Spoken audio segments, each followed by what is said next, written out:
Hello, this is Christopher Lee. Time for a Fireside Tale.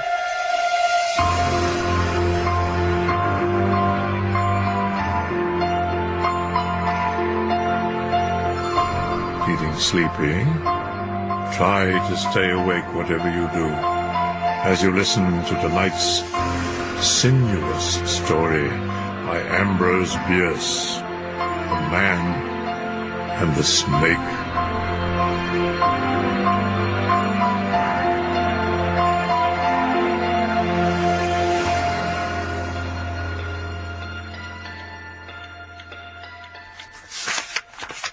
It is a veritable report that ye serpent, his eye hath a magnetic property, that whoso falleth into its suasion is drawn forwards in despite of his will, and perisheth miserable by ye creature his bite.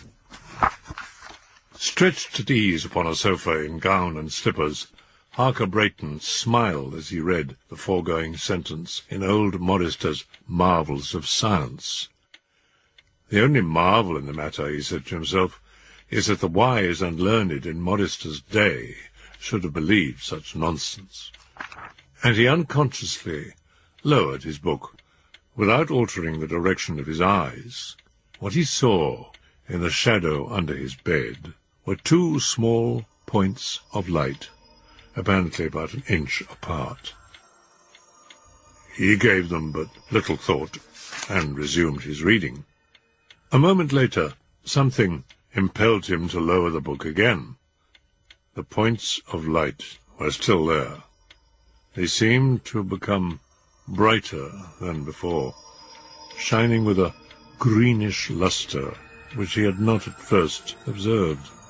He thought, too, that they might have moved a trifle, were somewhat nearer. They were still too much in the shadow, however, to reveal their nature and origin to an indolent attention, and he resumed his reading. Suddenly, something in the text suggested a thought which made him start and drop the book for the third time to the side of the sofa. Brayton, half risen, was staring intently into the obscurity beneath the bed, where the points of light shone with, it seemed to him, an added fire. His attention was now fully aroused, his gaze eager and imperative. It disclosed, almost directly beneath the footrail of the bed, the coils of a large serpent. The points of light were its eyes, its horrible head thrust flatly forth from the innermost coil, and resting upon the outermost, was directed straight toward him. The definition of the wide, brutal jaw and the idiot-like forehead serving to show the direction of its malevolent gaze. The eyes were no longer merely luminous points. They looked into his own with a meaning, a malign significance. Harker Brayton, a bachelor of 35, had returned to San Francisco from all manner of remote and unfamiliar countries. He had gladly accepted the hospitality of his friend, Dr. Druring, a distinguished scientist. Dr. Druring's house, a large old-fashioned one in what was now an obscure quarter of the city, had developed some of the eccentricities which come of isolation. One of these was a wing, conspicuously irrelevant in point of architecture. It was here that the doctor indulged the scientific side of his nature, in the study of such forms of animal life as engaged his interest and comforted his taste. His scientific sympathies were distinctly reptilian. His wife and daughters were, with needless austerity, excluded from what he called the snakery. The snakery had a severe simplicity befitting the humble circumstances of its occupants. However, they were under as little personal restraint as was compatible with their protection from the baneful habit of swallowing one another. and as Brayton had thoughtfully been apprised, some of them had, at divers times, been found in parts of the premises where it would have embarrassed them to explain their presence. Mr. Brayton was not greatly affected.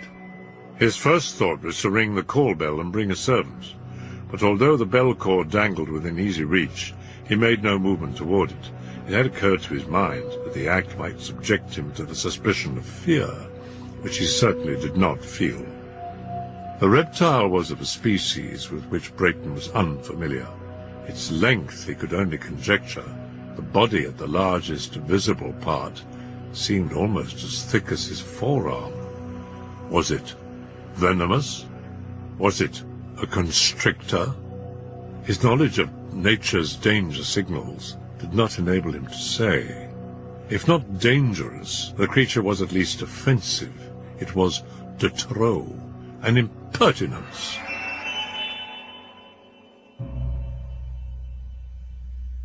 Brayton rose to his feet and prepared to back softly away from the snake.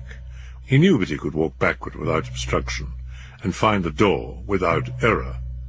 In the meantime, the snake's eyes burned with a more pitiless malevolence than ever. Brayton lifted his right foot free of the floor to step backward. That moment, he felt a strong aversion to doing so. "I'm accounted brave," he murmured. "Is bravery, then, no more than pride? Because there are none to witness the shame, shall I retreat?" He was steadying himself with his right hand upon the back of a chair, his foot suspended. "Nonsense," he said aloud. "I'm not so great a coward as to fear to seem to myself afraid." He lifted the foot a little higher by slightly bending the knee, and thrust it sharply to the floor, an inch in front of the other. He could not think how that occurred. A trial with the left foot had the same result. It was again in advance of the right. The hand upon the chair back was grasping it. The arm was straight, reaching somewhat backward. One might have seen that he was reluctant to lose his hold. The snake's malignant head was still thrust forth from the inner coil as before, the neck level.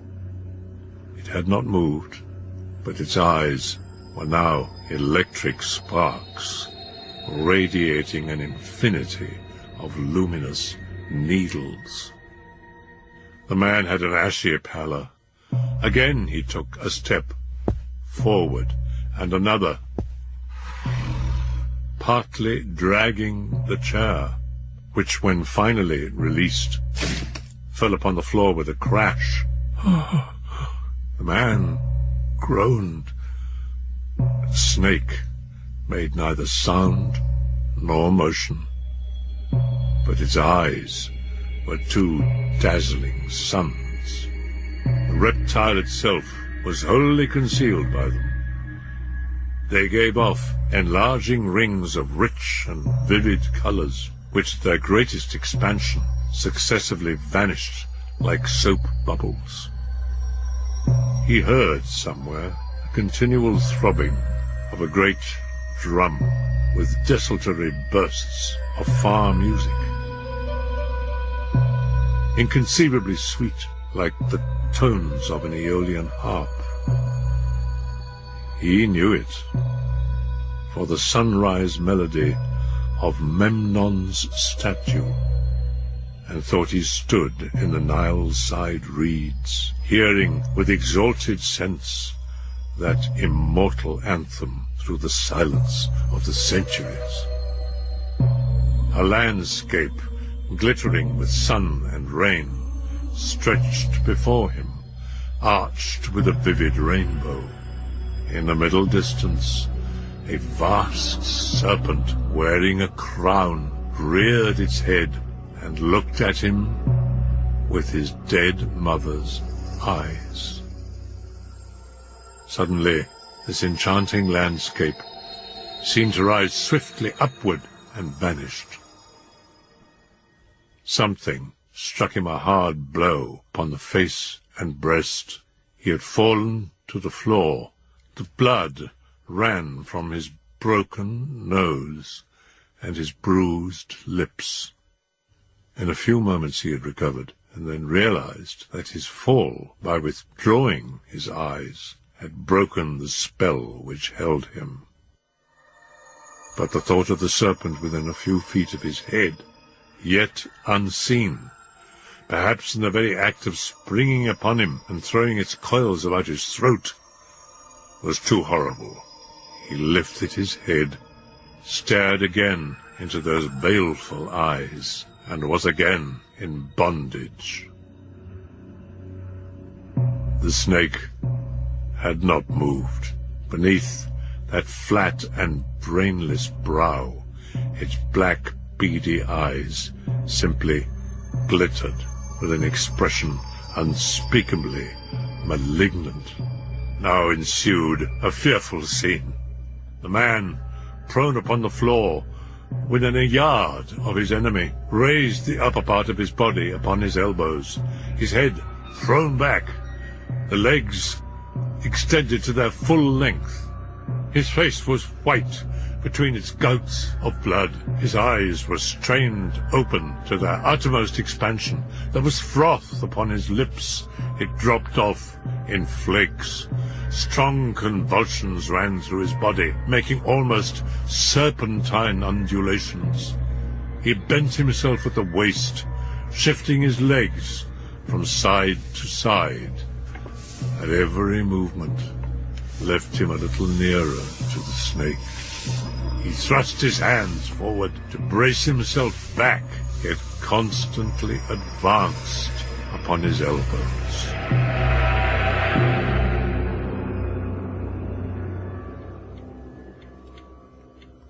Dr. Druring and his wife sat in the library. The scientist was in rare good humor. "I have just obtained a splendid specimen of the Ophiophagus." "And what may that be?" the lady inquired with a somewhat languid interest. "The Ophiophagus is a snake which eats other snakes. I hope it will eat all yours. But how does it get the other snakes? By charming them, I suppose." "Ah!" The conversation was interrupted by a mighty cry. "Ah!" Again and yet again it sounded, with terrible distinctness. "Ah!" They rushed at the door without knocking. It was unfastened, and gave way. Brayton lay upon his stomach, on the floor, dead. His head and arms were partly concealed under the foot-rail of the bed. They pulled the body away, turning it upon the back. The face was daubed with blood and froth. The eyes were wide open, staring, a dreadful sight. "Died in a fit?" said the scientist, bending his knee and placing his hand upon the heart. While in that position, he happened to glance under the bed. "Good God! How did this thing get in here?" He reached under the bed, pulled out the snake, and flung it, still coiled, to the center of the room, whence, with a harsh, shuffling sound, it slid across the polished floor, till stopped by the wall, where it lay without motion. It was a stuffed snake. Its eyes were 2 shoe buttons.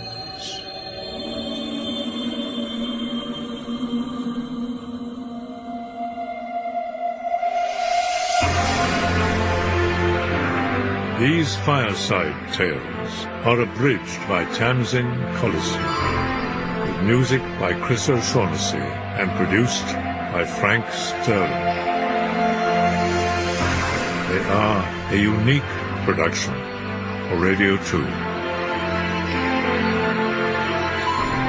Now, have you checked under the bed? This is Christopher Lee wishing you A very good night.